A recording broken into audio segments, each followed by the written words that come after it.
इस वीडियो में मैं आपको बताऊंगा कि मैनेजमेंट का सबसे अच्छा डेफिनेशन कौन है। आप एग्जाम में मैनेजमेंट का कौन सा डेफिनेशन लिखे, मैनेजमेंट क्या होता है, इस सारी चीजों को मैं एक्सप्लेन करूंगा मात्र एक ही वीडियो में। तो सबसे पहले हम जानते हैं कि मैनेजमेंट होता क्या है। देखिए, अगर आप इंटरनेट पे ढूंढेंगे तो मैनेजमेंट का हजारों लाखों डेफिनेशन है, और उसमें से जो सबसे आसान, सबसे जल्दी समझ आने वाला और सबसे बढ़िया जो डेफिनेशन है वो ये है, जो कि हारओल्ड जी ने दिया था। इनका आप नाम भी याद कर ले। आप देख रहे हैं जिसका स्क्रीन पे फोटो, यही है हारओल्ड। तो इनका पूरा नाम याद कर लीजिएगा और जो भी डेफिनेशन है उसके पहले लगा दीजिएगा अकॉर्डिंग टू और इनका नाम लिख दीजिएगा। ठीक है, तो डेफिनेशन कुछ इस प्रकार से है। Management is an art of getting things done through other effectively and efficiently for the aim of achieving common organisational goal. देख सकते हैं कितना आसान डेफिनेशन है, आप स्क्रीन पे देख पा रहे हैं। बहुत ही आसान डेफिनेशन है, कोई भी इसे इजीली याद कर सकता है। अब मैं समझाता हूँ कि ये डेफिनेशन कहना क्या चाहता है, लेकिन इससे पहले आपको एक एग्जांपल देता हूं। मान लीजिए कि एक मॉल है, जिस मॉल का नाम है ABC। उसके 100 ब्रांचेस है पूरे देश में, और उस मॉल का मालिक सिर्फ एक आदमी। क्या वो अकेले उस पूरे मॉल को मैनेज कर सकता है? नहीं कर सकता है। तो वो क्या करेगा,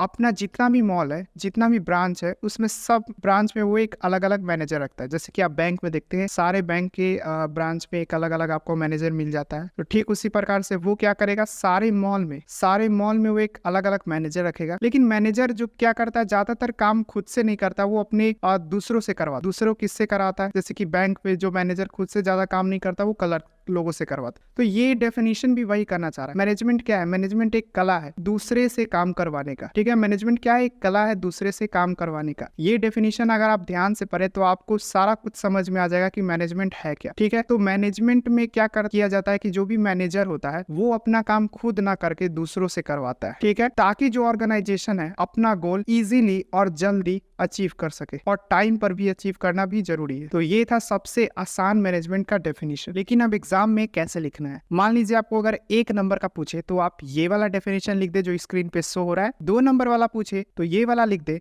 और 3 नंबर वाला पूछे तो जो मैंने बताया है वही सेम टू सेम लिख दे। ठीक है, ऐसे 3 नंबर से ज्यादा कोई पूछता नहीं है। अगर 3 नंबर से ज्यादा अगर गलती से पूछते तो आप उसके आगे अकॉर्डिंग टू हारओल्ड भैया का नाम लिख दीजिए, बस हो गया। और मैनेजमेंट का डेफिनेशन लिख दीजिए और साथ में एग्जाम्पल देके भी समझा दीजिए, तो आपको अच्छा मार्क मिल जाएगा। तो आज का यही वीडियो था, यहीं पे समाप्त होता है। तो मिलते हैं आपको और वीडियो के साथ। अगर आप चाहते हैं कि इसी तरह के वीडियोस आपको मिलते रहे तो चैनल को जरूर सब्सक्राइब कर दे।